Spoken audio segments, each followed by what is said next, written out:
Hey, this semester I'm asking my students to keep a lab notebook in the class that I'm teaching. And basically, this is a place where they'll be able to store and edit and update documentation of the things that they've discovered, the technical things that they've run into and problems that they've solved. Also, the development of their ideas for their art projects. Also, there will be prompts to kind of address through this as well. Now, I'm normally requiring that everyone has a paper notebook and they're taking notes in class using paper. For one, it kind of resolves just kind of the distraction of having a computer in front of you, but also there's something different about writing notes with your hand that puts the information in your brain in a way that's different than typing on a computer.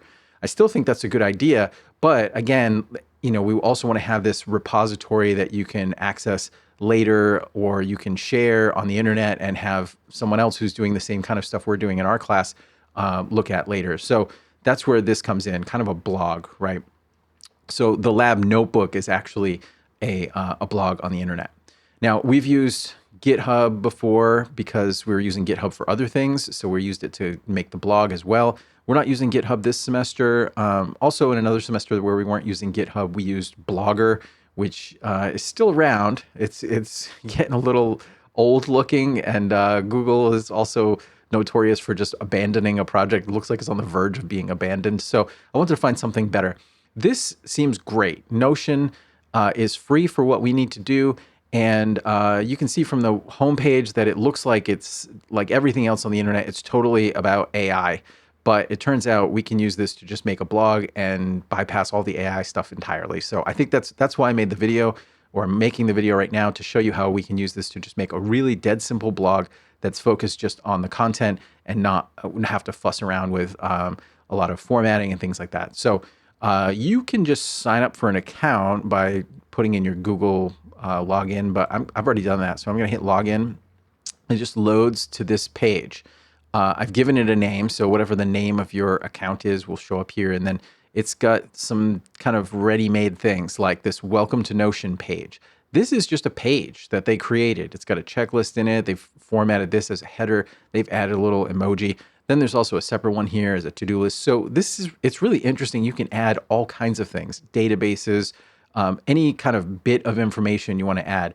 What we're interested in, though, is basically web pages where you can type information that you want to transcribe from your notes, or maybe you've got a picture of the breadboard as you've just solved a big problem in the lab, and you want to describe what you did and show the breadboard, put the picture in there. So let's do that. If we click Add New here, we can make an empty page, and this is basically like Rob's Electronic Objects Laboratory Notebook. So that's it. This is like the starting page for my whole site. And this is the starting page for my whole site. Okay. One thing I don't want my students to do is to just say, well, I took some notes on paper. Let me just photograph those with my phone and then paste it in here. That's not so useful, right? We want to be able to search through this site that we're making, take pictures where it makes sense. But this is really meant to be like a website of its own that's searchable and understandable, highlight and copy and paste. You can even put code in here if you want. So one of the interesting things, though, is that you can type slash and then type something, right? So it's got all the different things you can do here. One of them is, I mentioned code. Can you put code? Okay, code. So you can put code, right? Like, let's say I do code, and now this is like a variable called x equal to 3. So maybe if there was some reason to stick code in there, that would be great. Also, I can do slash image and hit enter. I love the fact that you can do this with a keyboard without using the mouse a lot, but you can also do it with the mouse. And then I could maybe upload an image, or I can even add an animated GIF. And those, I don't have to worry about where they're stored or anything. It all just is part of this free service that we have access to. So let's say this is some code, and that's it. So this is the whole page. Now, how do I get this onto the internet? You just hit share up here, publish, and choose publish. That's it. I can hit view site here, and you'll see it looks the same as what it does in the editor. That's great, because anything I type here, I can just assume that people on the internet are seeing the same thing.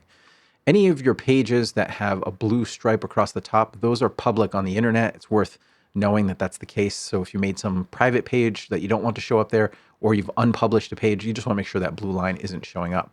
I can also add a cover here that will make it look a little more like a blog. I can change that, of course, to something else. And then let's make more pages. So let's click over here next to this first page, add a page inside.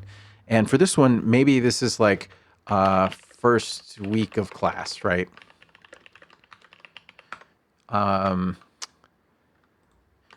Class has just started and I already have a list of tasks to do. So one of the things you can do is type slash and type to do, and you can actually add a to-do list right here and you can check them off. So maybe set up this blog and go over the syllabus. Okay. So now it says this site is already live. You got the blue bar here. So this is something that's already on the internet. We don't have to share again because the original one was shared. I think anything you make under that one will also already be shared. So let's go back to the site over here. And if I just hit refresh, I don't even have to do that, right? I could also just click view site, and there it is. And now, because I have a sub page under it, it just adds it like a table of contents. So I'm going to add one more. I'll click again on a sub page.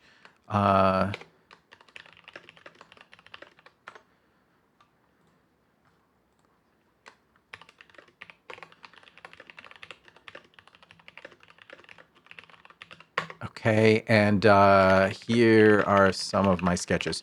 So again, I think if you want to look on my YouTube channel, I have a page that describes how you can scan using your phone. That's much better if you have sketches on paper. Use the scan feature. There may also be built into your phone, like your phone's camera app, but using either the Dropbox app or Google Drive or something, I show in the video how, just in a couple minute video, how to scan. And it looks a lot better than taking pictures and posting them here. But maybe I would put the pictures here, right? So let's, I'm just going to click out here. And now when I look at the site, it actually has this one added as well. So it's kind of building a table of contents for you. You don't have to worry about making those links because they are subpages. There are tons of things you can do in here. You can make links. If we're in this first week of class, maybe this is going to be a link to the syllabus. It's very easy to do. It probably looks very familiar to other things that you've used, but again, add a link. So you can add a link to a document that's here, or you can put a link in there to Canvas maybe. I would say, since this is out on the internet, you want to link to Canvas because someone clicking around won't be able to actually access it. But I also am curious, if we're here in this public website and I go to Monday of week 2, oh, wait, not that one. Oh, by the way, it makes a little breadcrumb thing up here, so you can go back to the home. Let me look at the first week. If I check these off, okay, so checking them off, I just want to make sure that the internet couldn't check off your checklist for you, your to-do list, but you can, right? So you can check that off. And I don't even think you have to save. Let's go back over here and refresh. Yeah, no. So I didn't even have to save. So that's great too. You don't have to remember to keep saving. It seems to save automatically. So, and also you can add a separate cover for each page. You can also add an icon, and that will be part of the page as well. So I didn't hit save or anything. If I go back to first week of class and hit refresh, it should show it with the icon now. So this is it. This is how we're going to do it. That first page, the main page of your site, will be the URL that you use to share with anybody, including me. But also, if you have a specific entry, I may ask you for that entry in Canvas. You can just copy the link. So if I'm in page 1, first week of class, that's a separate link. That's the link specifically to this blog post.